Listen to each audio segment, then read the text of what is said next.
Hi everyone, happy Thanksgiving from Book of Katherine. So I am an insider in both the beauty industry and the Hollywood industry, the movie industry, and quite a few other industries actually. That's just the crowd that is my friends at the moment. So so I do a bunch of videos that I share a bunch of insider dirt with you that no one else is sharing and that you guys should know. A lot of things that you don't know that you really need to know that no one else is sharing with you that helps empower you in your life journey. And so that's what my videos are all about. And I'm really glad to have you here on my channel. So today I want to share with you, because it's Thanksgiving week, I was thinking about like what I would save for you for a Thanksgiving message, but as I was thinking about that, I was also thinking like it keeps tying into a video that I was going to do with you because I've been watching a lot of Judge Judy lately. And I've been wanting to share like a video with you of like, you know, what is it that makes a person boss? Like what makes a person boss? What are the 5 rules that all boss people live by? Like people like Judge Judy and like Steve Harvey and just like all the people like who are boss basically, like even like I guess Donald Trump, like for example. So though he's not someone I know or anything like that, but I'm saying like people who are like in successful businessmen, businesswomen who've got their crap together and they are self-possessed, they are successful in the Hollywood industry, and they have their own empires, basically. They have their own empires, and they are self-possessed and self-empowered, and they are basically boss, like Orson Welles. Orson Welles had these sorts of things, and it doesn't matter, like, it's not political. It's not a political thing at all. It is completely and totally a state of mind, really, and a lifestyle. And so I have been thinking through my head, like, what are the 5 things? Because I just keep thinking of a thing and then I write it down in my little book.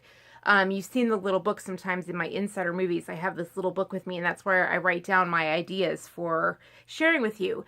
And so as I was thinking of Thanksgiving, I was thinking of my Thanksgiving story that I wanted to share with you, but it ties into one of the things that everyone who is boss has in common. And that is people who are boss have pretty much all left their families behind. Like they're not living with their families. They're not tied to their families. They're not connected with their families.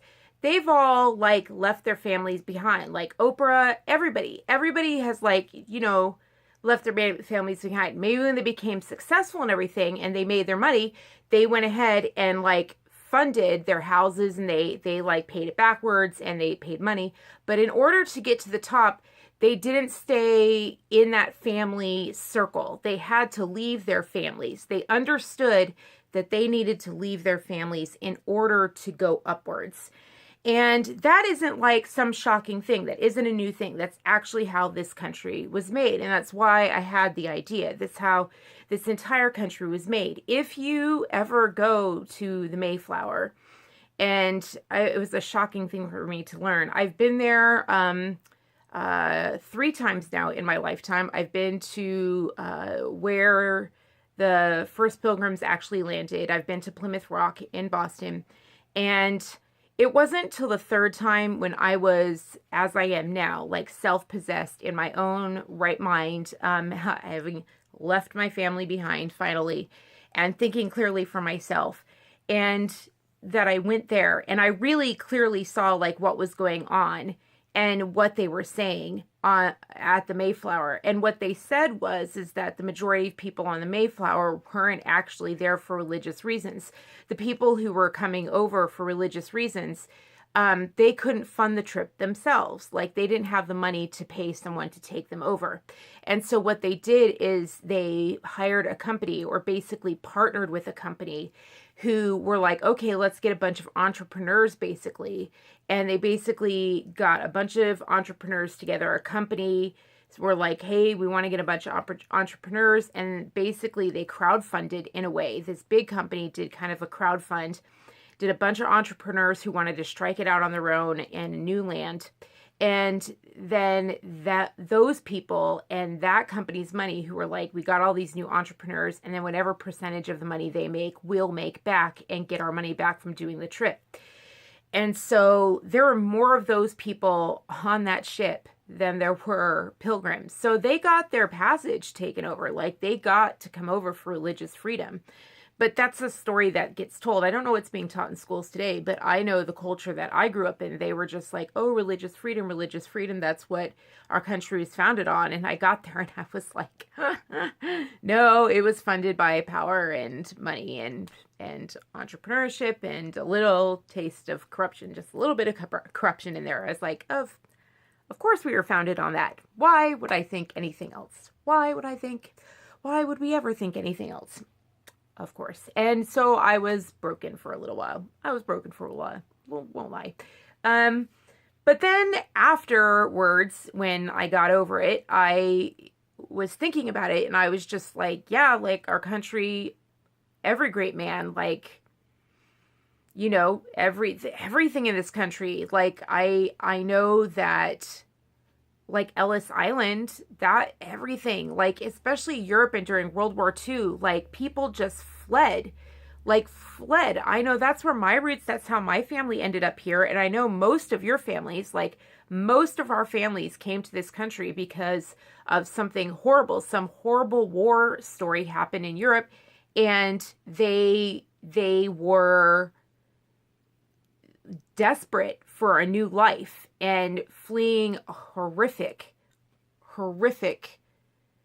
atmosphere, you know, whether it be Nazis or otherwise. And they fled to this country and they had to leave their families behind. I know both of my grandfathers, but in both family lines, like they had to leave their families behind. And some of them had to go back like several times to try and get their families back, but they didn't get the rest of their families back. They only got like their wife. If they had a wife, then they got their wife and their kids if they had them. And that's it. Like, that's it. And that's people who came over to Ellis Island. You'll see it. It's like individuals or it's married people. It's like not married people and then the mom and then the dad and then it's not 3 generations who got to come over together. It didn't work like that. And so, but I mean, just historically, there is just this huge historical background. If you look back over thousands of years, there is this kind of story of great men making it. And I mean, most of our presidents, actually all of our presidents, they made it on their own. They left their families to strike out on their own and became their own men. And there is no shame in that. If people who stay within their own families tend to fade into history like that. Great men were not made by staying in their families. And there's a reason for that. Because, you know, if you stay within your family, you kind of continue to whatever kind of bad cycle that's going on, they end up continuing it, but not just continuing it, continuing it and gets worse. It's very hard to like pull yourself out of a cycle unless you actually get out of it, which is why addiction recovery centers, when you get out of them, there's only a 25% success rate with recovery centers, is because when people leave them, they go right back into the system. And it's never, ever, ever just that person. That person, 100% their addiction exists because of the system that they're in. And those people don't change. They never think it's their fault. They never think it's anything they're doing. They never think it's their codependent issues.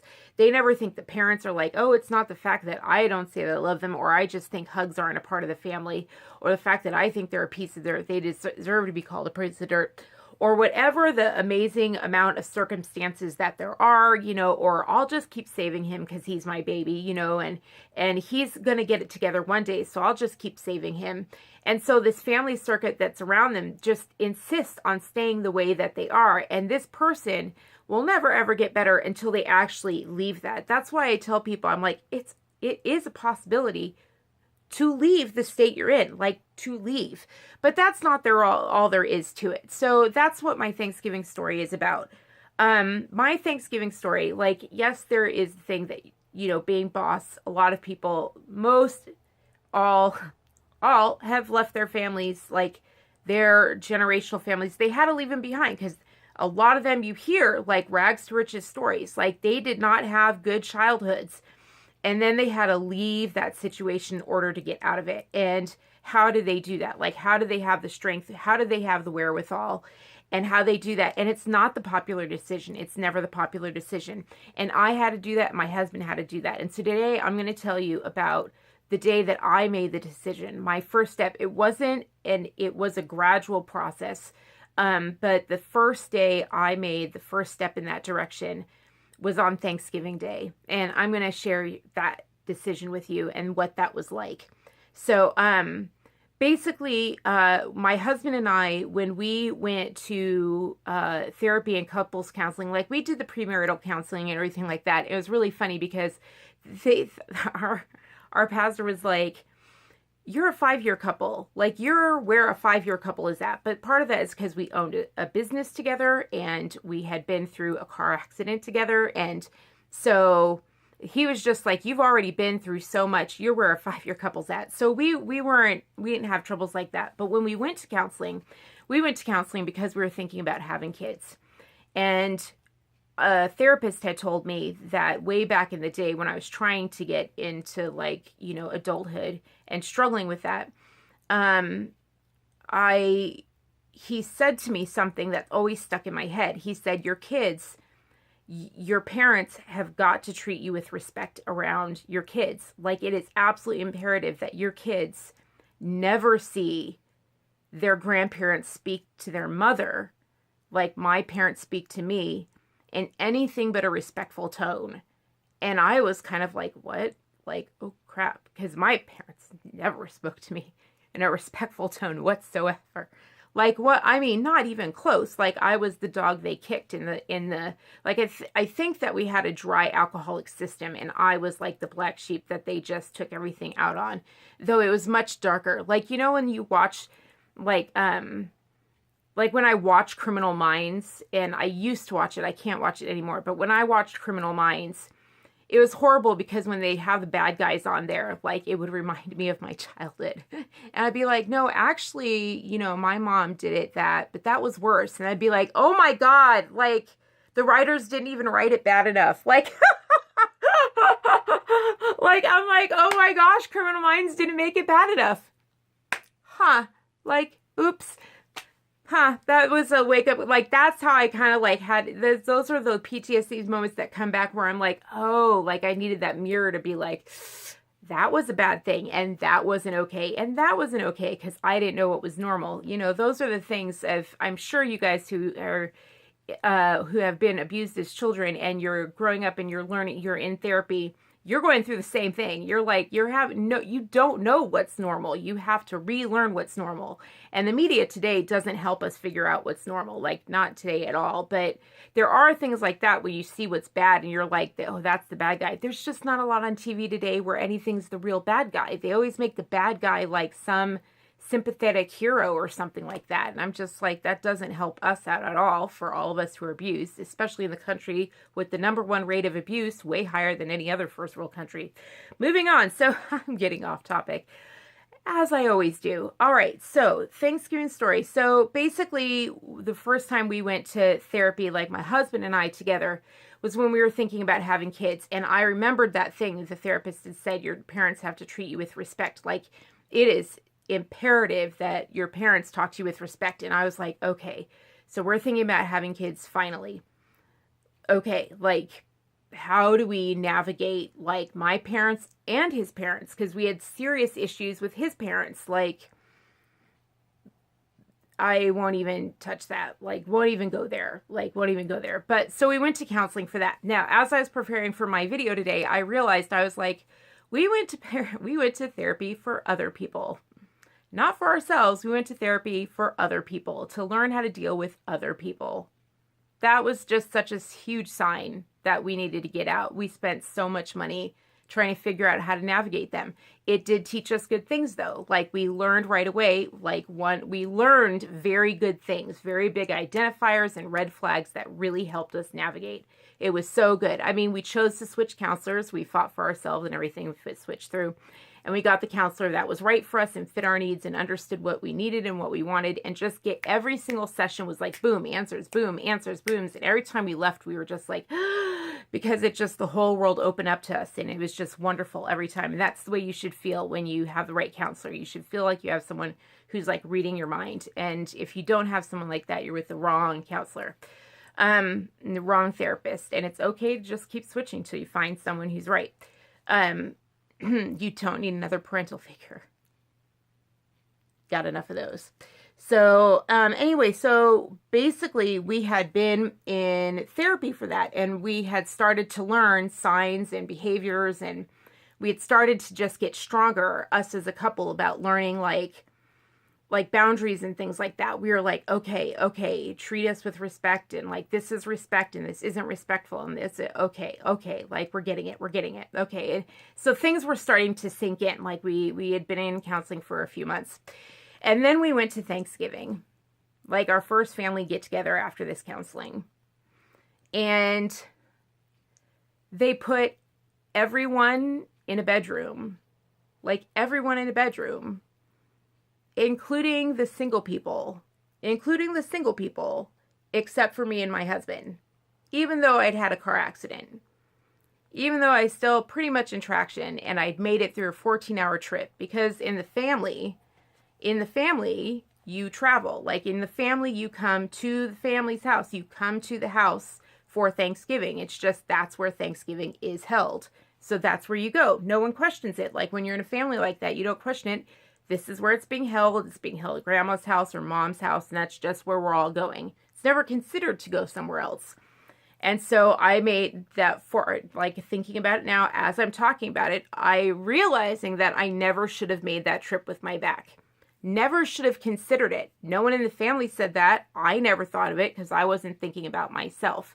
Only now, here I am, like, who knows how many years later am I, as I'm talking and processing it, am I realizing, shouldn't even have been there, shouldn't have even made that drive, shouldn't have done that to my body. But I didn't even question it. They didn't question it. I was supposed to be there, right? So I was there, and then they threw a mattress on the carpet in the back room, and they hung a sheet. They hung a sheet and made a bedroom, which was unnecessary because bedrooms were available. But for my husband and I, we got a sheet partition and a mattress on the carpet. And the single younger kids in college, they got the nice bedrooms upstairs where it was quiet. And like my brother had a family, that was fine. I understood that. But as such, he had a family that was up at 5 a.m., banging around and everything, ripping off that sheet. So we had just gotten down on Wednesday from that 14-hour trip, spent the whole day. My husband had taken the day off of work, for them to make sure that we were there on Thanksgiving Day, to make sure that we were there.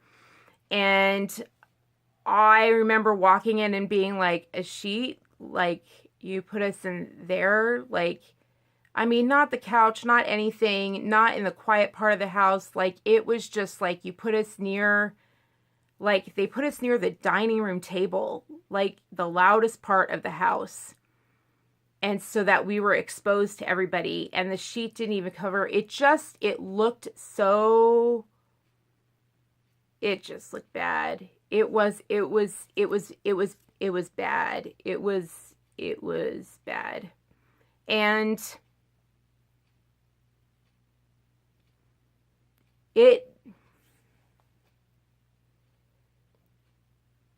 it was bad in that it was unnecessary. It was more just this is a statement of your worth. Like, it was a clear order of, like, the things that they did for the other side, the rest of the family, the rest of the kids. It was as if they were saying, this is how much we care about them.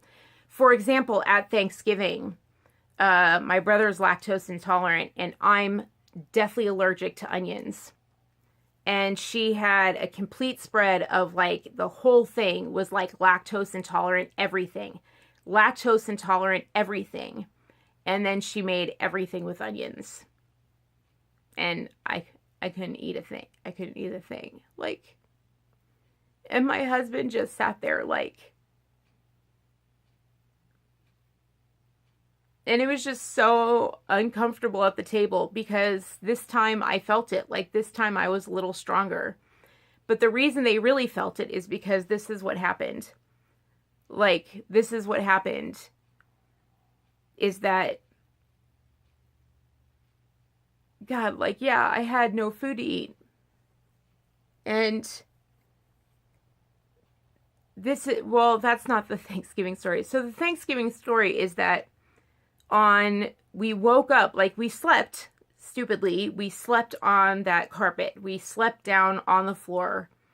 And we were woken up at 5 a.m. by my brother's kids, because he has his issues, and the kids just, the kids were tearing the house apart at 5 a.m. and not in a good way, and just whacking the walls.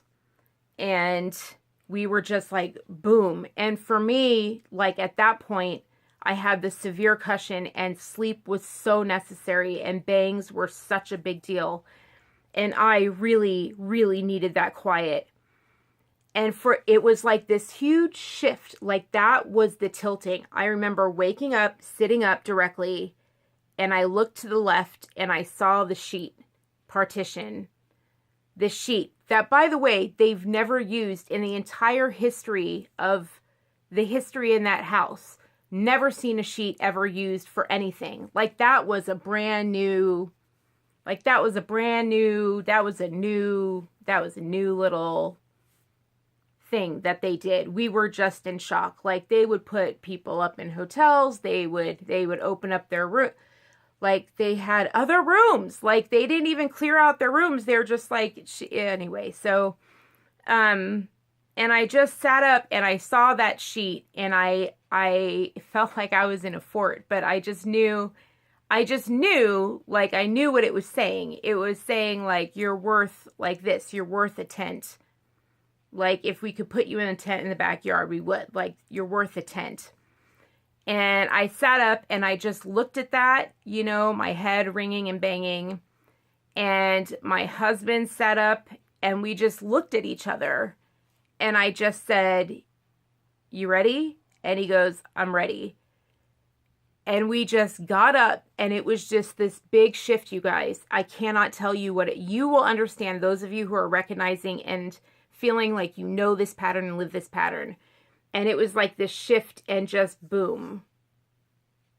There is this massive, this was it. This was the start. This was the start of the life that you see now, and the friends that I have now. This is when I started to become Judge Judy, in a way. This was my road to Judge Judy. This is where it began. Boom. And I said, "Are you ready to go?" And we got up and we packed all of our belongings and we left the house, and the whole family just stared at us. And they were like, "Where are you going?" And we're like, "To get a hotel." And they had nothing to say. Like, they just had no words, because no one had ever left the family. And they had no reason. They couldn't think of a reason to say, "Don't get a hotel." Like, they had nothing to say. Like, "No, stay on the carpet." Like, they had nothing. They knew they hadn't prepared a room or anything. They couldn't say, like, "Oh, we'll clean out the room now for you," or anything like that. They couldn't say anything like that. Like, they just knew that they'd made their choice or whatever. And we were just like, "We're getting a hotel." And they were so stunned and shocked by it that we just walked out. And the thing is we couldn't afford a hotel, like, at all. We maxed out our credit card to do it. And it was Thanksgiving weekend. So the hotels were all booked up in town. It's not a big town. It's a small town. So all that was left was this really nice hotel that had big, I mean, I feel like it was meant to be or something, because it had big, huge jet stream tubs in it. And I was so sore from taking that drive down.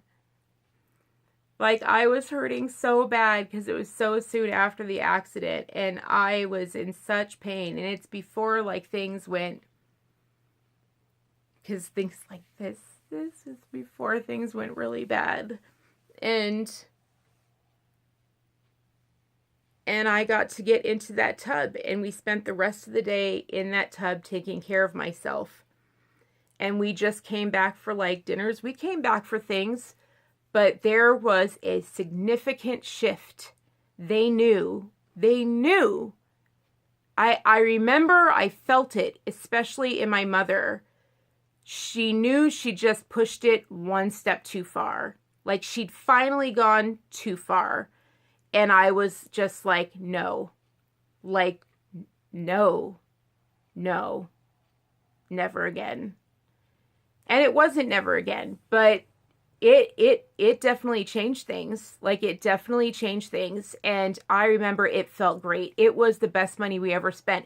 And here's the thing that I want to point out to you is that when you watch Judge Judy, you hear about people maxing out their credit cards all the time, and it sounds stupid and it sounds crazy, but here's the difference. How could I have been going towards Judge Judy life, my boss life? How could I be going towards that life if I maxed out a credit card? And here's the thing. I didn't max out that credit card on makeup. I didn't max out that credit card on jewelry or clothes or fashion, nothing. I didn't max out that credit card on something that is temporary and passing that will be out tomorrow. I didn't. My husband and I put that money to something in us that will last the rest of our lives. And it did. It changed everything. We invested in us. And also, we didn't loan that money to anybody else. We didn't loan that money to anybody else. We maxed out our credit cards for us. That is the main thing I want to say. We maxed out our credit cards for us. For us, for us, for us. And it was so much fun paying that credit card off.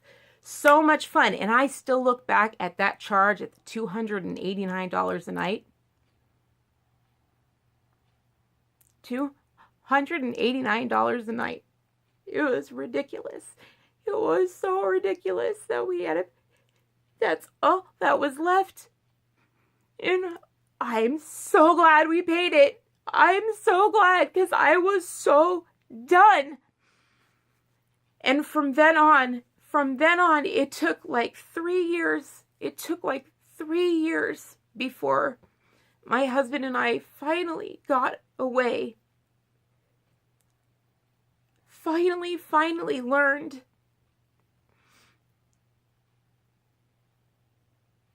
that it was never going to be okay. Like we were never going to be allowed to be whole unless we left. Unless we could never forge a new life unless we got on a ship and sailed the Atlantic. And we got on the ship on Thanksgiving Day. Like, just realize that. Like, it was Thanksgiving that we got on the ship. And we walked out the front door.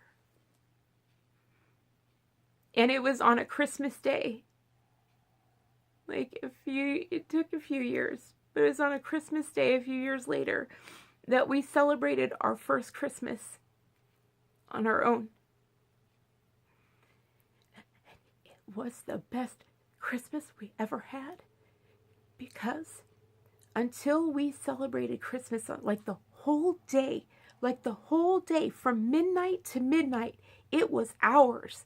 Like the whole day was ours and no words. Even the night before, like Christmas Eve, Christmas all the way over, it was ours and nobody else's. And we got to decide what we wanted to do on that day. And you know what we found out?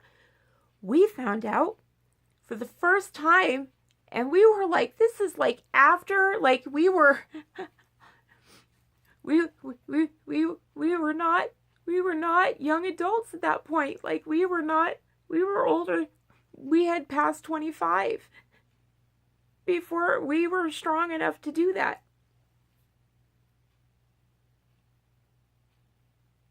And we did it. Like we did it. And when we did that day, we found out, like when we went shopping, because we knew it was going to be Christmas, like we found out that we actually chose different food. We were like, actually, we want this food for Christmas. And oh my God, we want this mustard. Oh, God, we actually, like, we wanted ham, and we'd never had ham for Christmas before. It's the best freaking ham I've ever had. It's still the best ham. It's the best meal I've ever had. It was the most glorious, warm. I love the pictures. We love the pictures from that day. We took so many pictures. And the tree was beautiful because it was my tree. We didn't just wait for my mother's tree. And I remember my mother didn't want to do a tree anymore. And she didn't want a real tree anymore, but the family still wanted a real tree. So I would go out and I would get the real tree and I'd pull it into the house and I'd come down early and I'd set up the tree and I'd do it for the family and everything. And I didn't have to do any of that this year. I got to set up my own tree, have my own decorations, and have this glorious thing and be like, that's what we're going to be next to a Christmas dinner. Like, I had never had a Christmas meal next to my own tree. God, that sounds so stupid. But I know you guys know what I'm talking about. How many of you get to have Christmas dinner by your own tree? You don't. I know you don't. I know you're living on somebody else's schedule. And I'm saying that if you want to be boss, if you really want to be boss, you got to be your own boss. No one else can be the boss of you. No one else can be the boss of you. And you think you know who you are, but you don't. You are somebody else's right now. And I am telling you that until you start off on your own, until you get out there on your own, you'll never know who you really are. Because this person was born on that Christmas day. Like that Christmas day that I had my own Christmas is when I was born. This person, Book of Katherine, that you love and everything like that, that's grown like wildfire on YouTube, that has insider friends in Hollywood, and it doesn't know Judge Judy, doesn't know her yet, because guess what? I have seen video on the insider edition, everything of her backyard, and I know where she lives, because I recognize her backyard. That's right. Like, those are the people that are my friends. And you know why? Because you attract people who are like you. You attract people who are like you. And when I was my mother's daughter, I attracted her. And I attracted my family. And I was theirs and only theirs. And my entire life force and energy went into them. And I read my emails and I had to stay sweet for all of them. And now, I just struggle with making sure I don't stay sweet for you, because that's what YouTube wants me to do. That's so much hell easier. That is nothing compared to trying to do that for your mom and your family. That's nothing. Being yourself it's easy to do for YouTube because I don't have to do it for anybody else anymore. I've been set free. I know what it was like to be trapped, and so I don't have to worry about it anymore. I just don't. I just don't. And so once that Christmas day happened, I really feel like that's the day I found out who I really was. Like finding out what I wanted to do for Christmas. Like what me and my husband wanted to eat for Christmas dinner.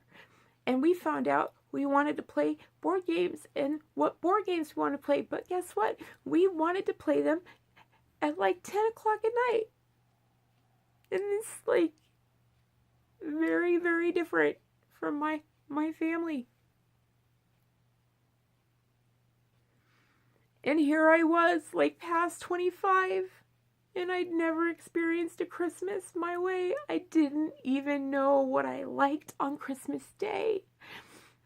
It turned out that everything we did in that house was the exact opposite of us, and we didn't even know it. It turned out we hated that schedule. It was nothing like us. Nothing like us. But we never even had the chance to think about it. Never even had the moment. We never had the chance. And once we started finding out what we liked and what we enjoyed, we went ahead and did that. And you know what's funny is that they never called. They never called. Like, once I stopped working so hard, it was funny because like once I took my work, my energy, my doing the bike pedal, working, and once I started slowing down, suddenly I noticed that they didn't care. They just didn't. They didn't.